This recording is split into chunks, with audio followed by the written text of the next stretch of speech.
창세기 1장 20절부터 23절까지 읽겠습니다. 시작. 하나님이 이르시되 물들은 생물을 번성하게 하라. 땅이 하늘의 궁창에는 새가 나르라 하시고 하나님이 큰 바다 짐승들과 번성하는 움직이는 모든 생물을 그 종류대로 날개 있는 모든 새를 그 종류대로 창조하시니 하나님이 그들에게 복을 주시며 이르시되 생육하고 번성하여 여러 바닷물에 충만하라. 새들도 땅에 번성하라 하시니라. 저녁이 되고 아침이 되니 이는 다섯째 날이니라. 아멘. 다섯째 날에는 뭘 창조하셨어요, 하나님이? 새들, 그 다음에 짐승이요? 바다 짐승? 땅의 짐승이 아니라 바다 짐승. 그러니까 물고기와 새를 만드셨다. 이제 다섯째 날엔. 근데 이제 제목은 은혜의 날개이신 그리스도거든요. 은혜의 날개이신 그리스도. 오늘 이 말씀이 제목만 봐도 어떤 내용인지 금방 이해가 가실 거예요. 자, 20절부터 한번 천천히 보시자고요. 20절에는 우리말로는 간단하게 되어 있는데요. 두 단어가 빠졌어요. 두 단어가 있는데 번역이 안 됐어요. 그 하나가 하나님이 이르시되 물들은 생물을 번성하게 하라. 이 중에 하나가 빠졌어요. 그 빠진 단어가 세레츠라고 하는 단어예요. 세레츠는 기어다니는 것, 또 계속 움직이고 우글거리다, 그런 뜻이 있어요. 그러니까 기어다니는 것이라고 하는 세레츠 단어가 들었다라는 것은 이 생물, 물들은 생물을 번성하게 하라 했을 때 이 생물은 무슨 생물이라는 거예요? 기어다니는 생물이 되겠죠. 그죠? 그럼 기어다닌다라고 하는 단어는 결코 좋은 단어는 아니에요. 레위기서 11장 43절에 보면 너희는 기는 바 기어다니는 것 때문에 자기를 가증하게 되게 하지 말며 또한 그것 때문에 스스로 더럽혀 부정하게 되게 하지 말라. 이런 말씀이 있어요. 그러니까 기어다니는 것은 부정한 동물의 대명사라고 볼 수가 있죠. 그래서 그 세레츠라고 하는 단어를 넣으면 이렇게 되겠죠. 하나님이 이르시되 물들은 기어다니는 생물을 번성하게 하라. 이렇게 되겠죠. 그 다음에 땅 위 하늘의 궁창에는 새가 나르라 하시고 이 문장에서도 한 단어가 빠졌어요. 그 한 단어가 빠진 게 뭔가 하면 파님이라고 하는 단어가 빠졌어요. 번역이 안 됐어요. 그러니까 이 번역을 왜 안 했는지 모르겠어요. 잘 이해가 안 되니까 막 빼지 않았을까 이런 생각을 해봐요. 그러면 파님이라고 하는 단어를 넣으면요, 이 내용이 좀 바뀝니다. 많이 바뀌어요. 파님의 뜻은 얼굴이라는 뜻이에요. 얼굴, 얼굴, 그 다음에 이 표면, 겉표면, 이런 뜻을 가지고 있어요. 근데 거의 다가 얼굴, 그냥 얼굴, 하나님의 얼굴 할 때 그 얼굴이에요. 이 뜻은 뭐냐면, 지금 하늘의 궁창에는 새가 나르라 이렇게 했는데 여기에다가 파님을 집어넣으면 어떻게 되냐면 하늘의 궁창 때문에 드러난 얼굴, 땅 이렇게 되는 거예요. 잘 생각해 보세요. 셋째 날 하늘의 궁창이 어디로 내려왔어요? 밑에 물과 하나가 됐죠. 하나가 되니까 뭐가 드러났어요? 땅이 드러났어요. 땅이 드러날 때 그게 얼굴이라는 거예요. 하늘에 대한 얼굴이라는 거예요. 예수님이 이런 말씀하셨잖아요. 나를 본 자는 아버지를 보았거늘, 그렇게 말씀하셨는데, 하나님은 눈에 안 보이시잖아요. 눈에 안 보이는데 보이는 예수님이 이 땅에 오셔서 나를 보면 아버지를 보는 거야, 이렇게 말씀하셨으니까 그 보이는 예수님은 하나님의 얼굴이 되는 거라고요. 드러난 거니까. 예수님이 하나님의 얼굴이 되는 거예요. 그러니까 예수님을 보면 하나님을 본 거죠. 그와 같이 오늘 이 말씀도 대입을 해보면 하늘 궁창으로 인해서 드러난 얼굴, 곧 땅이라는 얘기야. 땅. 그 땅이 하늘의 궁창의 얼굴로 드러난 거니까. 그렇죠?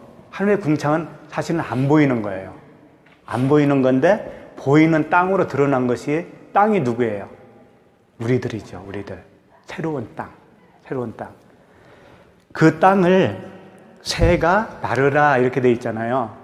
이 새는 오프라고 해요. 새, 우프 이렇게 돼 있어요. 원어를 보면. 나르라라고 하는 말은 우프예요. 우프. 그 다음에 새는 오프. 조금 헷갈리죠? 오프, 우프. 근데 이 나르라는 날다라는 뜻도 있지만 덮다라는 뜻도 있어요. 덮는 거예요. 마치 이런 거예요. 그 보아스죠? 보아스가, 룻이 보아스한테 가서 당신의 옷으로 나를 덮으라고 그러죠. 그때 그 덮는다는 의미. 그 덮는다는 것은 뭔가 하면 은혜로 덮다라는 뜻이에요. 새가 덮는다라는 것은, 새는 이제 그 성령을 상징을 하고 있어요. 그 마태복음 3장 16절 보면 예수께서 세례를 받으시고 곧 물에서 올라오실새 하늘이 열리고 하나님의 성령이 비둘기같이 내려 자기 위에 임하심을 보시더니, 이런 말씀이 있죠. 성령이 비둘기같이 임하셨잖아요.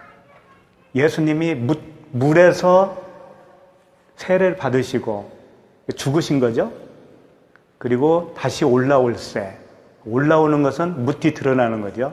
무티 드러나니까 거기에 성령이 비둘기같이 임하셨다. 바로 그 장면이에요, 이게. 똑같아요. 근데 이제 21절은 20절에 대한 좀 더 세밀한 표현을 쓰는 거예요. 조금 20절에 대하여 설명을 자세하게 하는 거예요. 근데 20절은 명령형으로 끝나죠. 네, 하나님이 그렇게 명령하셨어요. 근데 21절에는 그대로 만드신 거거든요. 근데 누가 만들었어요? 하나님이. 하나님이 명령하시고 만드는 것도 하나님이 만드시는 거예요. 우리가 할 게 있어요, 없어요? 없는 거예요. 그러니까 전적으로 하나님이 모든 거 다 섬겨주시는 거죠. 내가 섬김을 받으러 온 것이 아니라 섬기러 왔다. 섬기시는 하나님을 여기서 볼 수가 있고, 21절에 보시면 하나님이 큰 바다 짐승들과 이렇게 나오죠. 일단 그 짐승이 뭔지를 좀 보자고요. 이제 바다에 짐승을 만들었어요. 아까는 그냥 기어다니는 거라고만 표현되어 있었죠.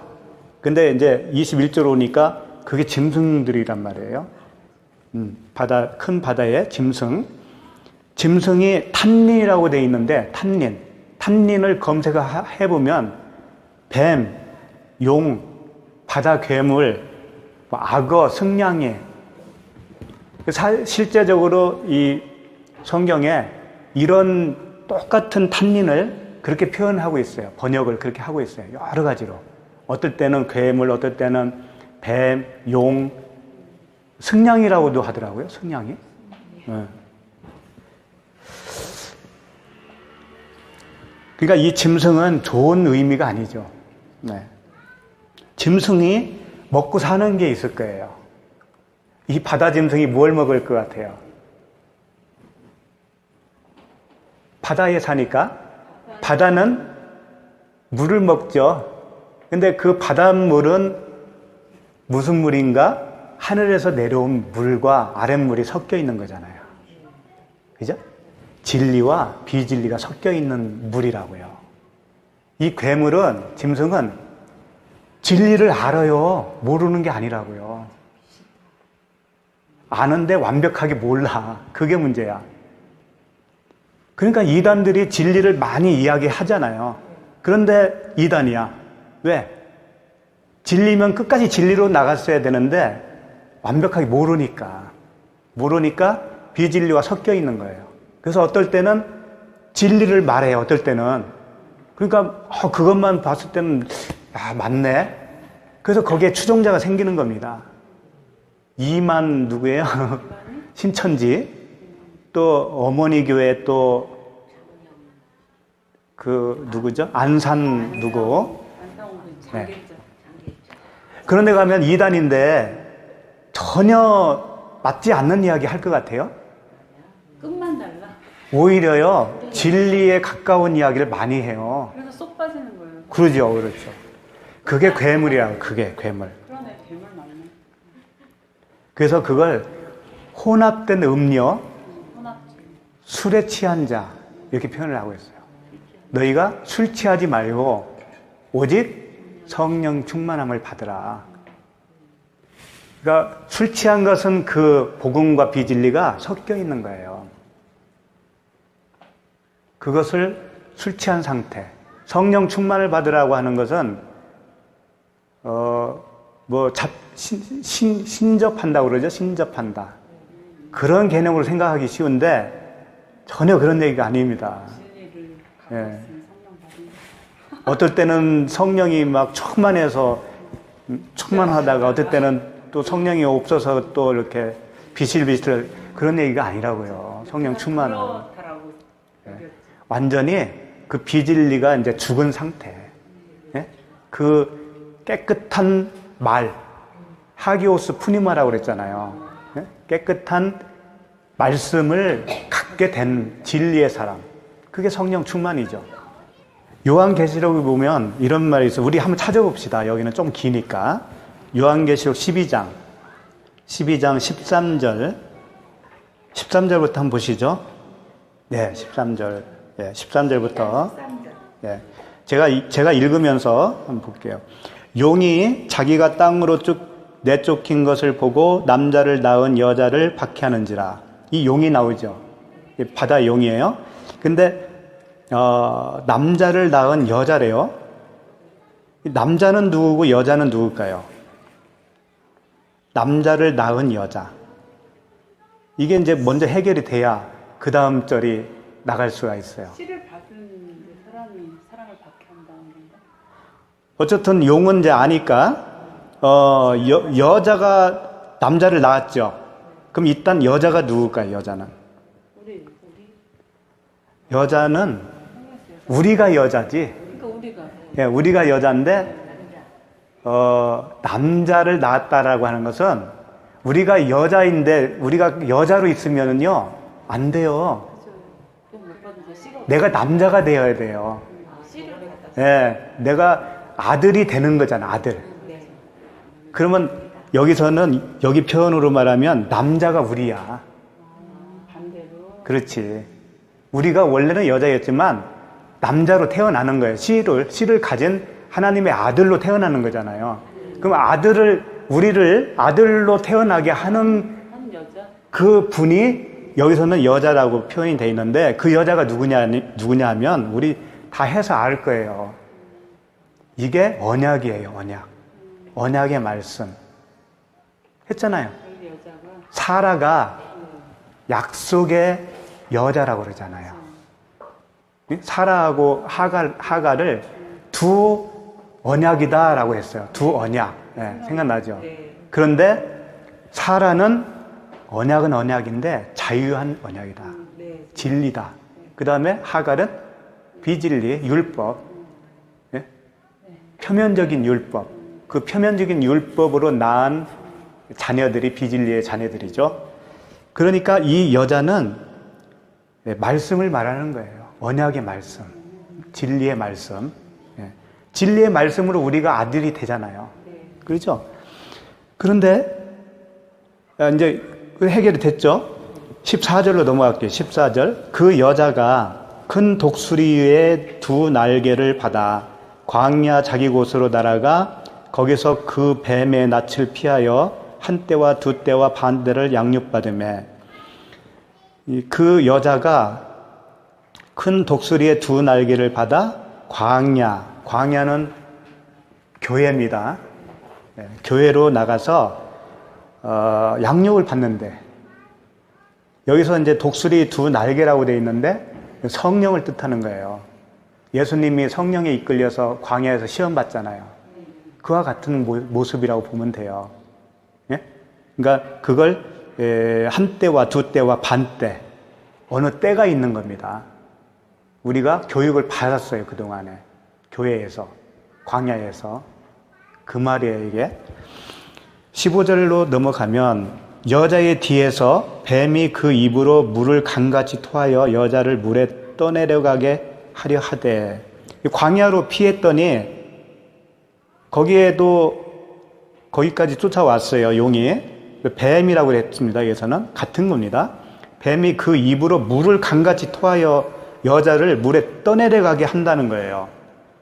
그러면 그 뱀의 입에서 나오는 물이 뭘까요? 그렇죠. 아까 섞인 그 복음, 예, 그럴싸한 그 복음, 비진리. 용이 먹고 사는 건 그거니까, 혼합된 음료. 그걸로 이게 양육받은 그 자들을 미혹하고 그런다는 거죠. 예. 떠내려가게 한대요. 16절. 땅이 여자를 도와 그 입을 벌려 용의 입에서 토한 강물을 삼키니. 여기서 또 이제 땅이 그 용에서 나온 물을 삼켰다라는 거죠. 땅이 뭘까요? 우리예요. 또 우리 진리의 사람들, 새하늘과 새 땅이 된 사람들, 그 사람들이 그걸 삼켜버린다는 것은 거기에 동화되지 않는다는 얘기죠. 아무리 비진리로 유혹을 해와도 흔들리지 않는다, 이제는. 왜? 한 때와 두 때와 반 때를 양육을 받았거든. 흔들리지 않는 이제 장성한 자가 되었거든요. 여기서 여자는 네. 그거네요? 저기를 가리키는 건가? 여기서 여자는 똑같아요. 그리스도. 여자는 그 말씀이니까, 언약의 말씀이니까, 우리를 양육하는 그 언약의 말씀이니까. 진리. 우리가 그 진리를 듣는다는 식이 되는 거네. 이것도 좀 뭔가, 그러니까 번역이 좀 다르게 되나? 그러니까 여자를 뭘로 보는가에 따라서 다양한 해석이 나올 수가 있겠죠. 그러니까 성경을 풀어야 정확해요. 그 여자는 언약이에요. 그러니까 하갈과 사라가 그 두 언약이라고 그랬는데, 뱀은 하갈 쪽이겠죠. 그래서 서로 이렇게 싸우는 거예요. 항상 그것만 얘기하는 겁니다. 율법과 그 진리.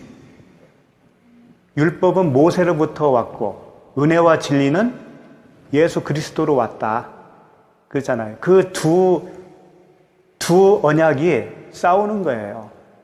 두 언약이 무엇을 생산해내느냐에 따라서 우리가 씨 가진 아들이 될 수도 있고, 씨가 없는 아들이 될 수도 있고, 그런 거예요. 열매를 보호하는 거. 네.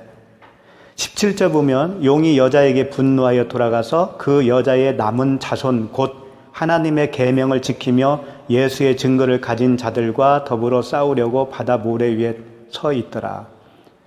이게 분노한다고 그러지 안 되니까.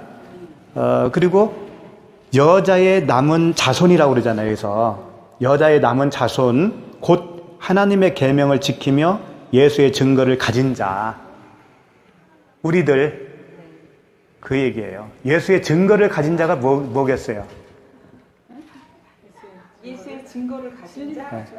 진리를 가진 예수님은 십자가에서 죽으셨잖아요. 죽고 살으셨죠? 그 증거. 나에게도 있느냐? 다나토스의 죽음을 죽었느냐? 부활의 증인이에요. 그렇지. 예. 그래서 죽음을 말하지 않고서는 진리를 설명할 수가 없어요. 항상. 바다 모래 저기 뭐야 바다의 그 영혼들 다 그러니까 바다 같은 영혼들 모래 그 사람들 예. 그러니까 영혼들 바다에 있는 짐승이 곧 바다예요. 따로따로 생각할 필요가 없어요.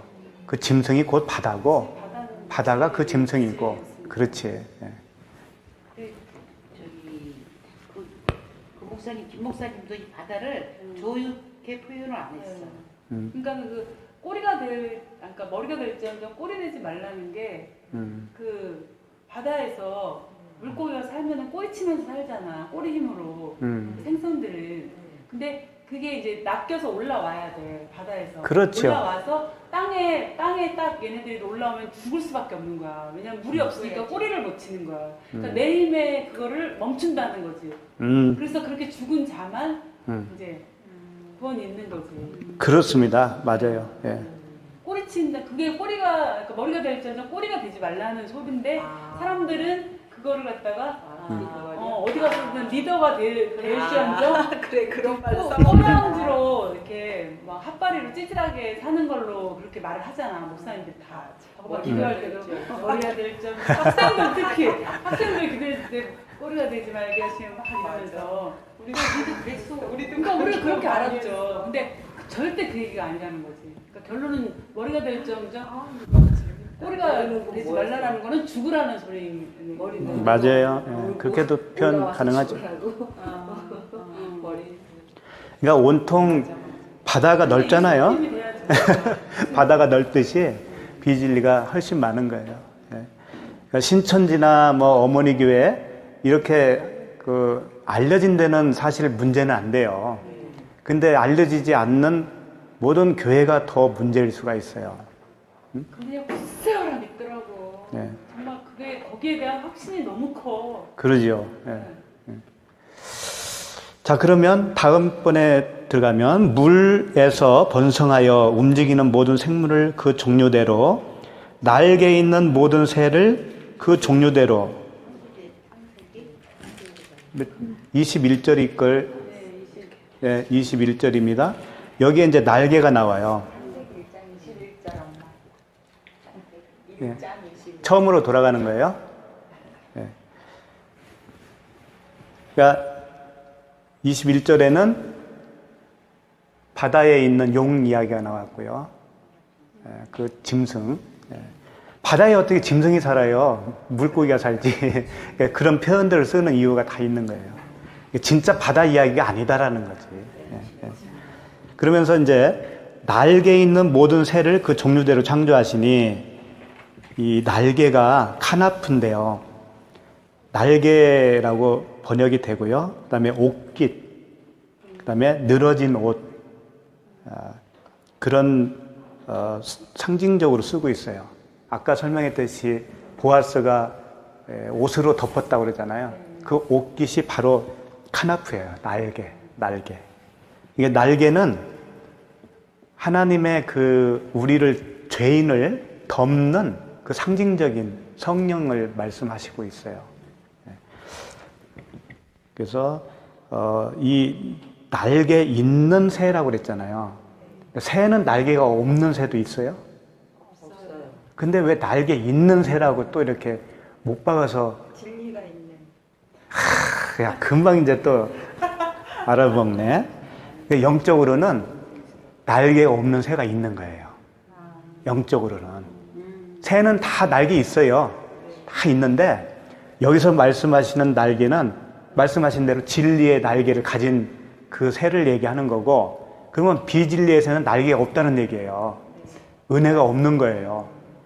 그런 새가 있는 것을 한번 보자 이거지. 노아의 방주 이야기예요. 노아의 방주 보면 창세기 8장 6절로 한번 가보죠. 네. 창세기 8장 6절 찾으셨어요? 네, 거기서부터 이제 보시면 40일을 지나서 노아가 그 방주에 낸 창문을 열고 까마귀를 내놓음에 까마귀가 물이 땅에서 마르기까지 날아 왕래하였더라. 여기서 이제 까마귀가 나오죠.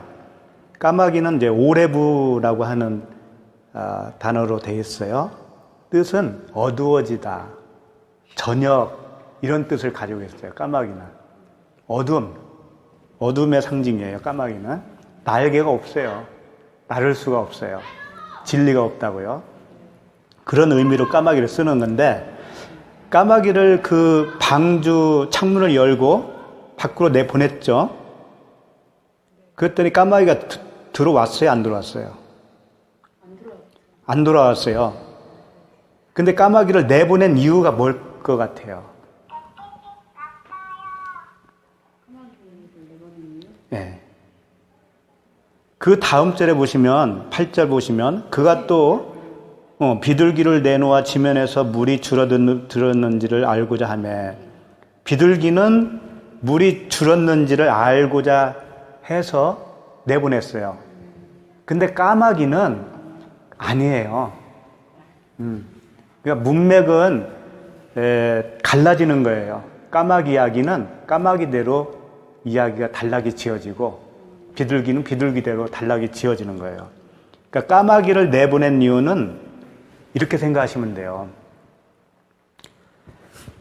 이 까마귀를 내놓음에 까마귀가 물이 땅에서 마르기까지 날아 그랬죠. 이 날다라는 단어를 쓰려면 우프를 썼어야 돼요. 아까 봤죠? 우프가 난다라고 그랬잖아요. 오프는 새고. 근데 우프가 아니에요. 무슨 단어냐면 야자라는 단어인데, 이 야자라는 단어를 검색을 쭉 하잖아요.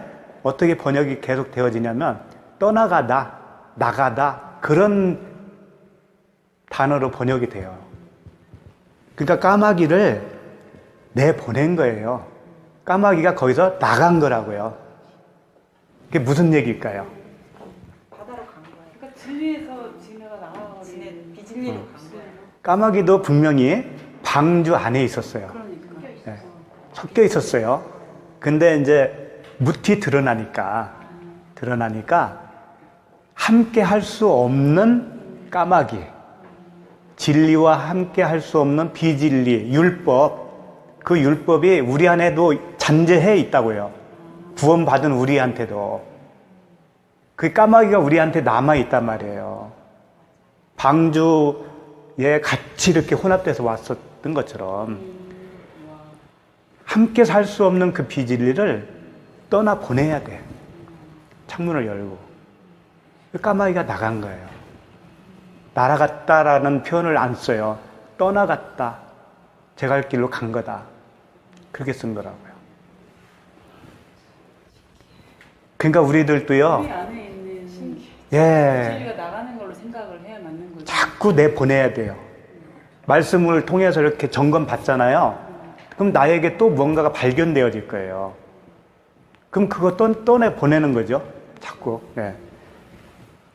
그러면 이제 비둘기 이야기가 나와요. 그 뒤로 8절에 보면 그가 또 비둘기를 내놓아 지면에서 물이 줄어들었는지를 알고자 하며 온 지면에 물이 있으므로 비둘기가 발붙일 곳을 찾지 못하고 방주로 돌아와 그에게로 오는지라. 그가 손을 내밀어 방주 안 자기에게로 받아들이고 또 7일을 기다려 다시 비둘기를 방주에서 내놓음에 저녁 때에 비둘기가 그에게로 돌아왔는데 그 입에 감람나무 새 잎사귀가 있는지라. 이에 노아가 땅에 물이 줄어든 줄을 알았으며 또 7일을 기다려 비둘기를 내놓음에 다시는 그에게로 돌아오지 아니하였더라. 비둘기를 한번 내보냈는데 다시 돌아왔다가 또 7일을 지나서 또 내보냈는데 그때는 감람나무 새 잎사귀를 물고 왔어요. 그리고 나서 이제 내보냈죠. 그리고 나서는 비둘기가 이제 돌아오지 않았다. 그런 내용이에요. 여기서 뭘 발견할까요?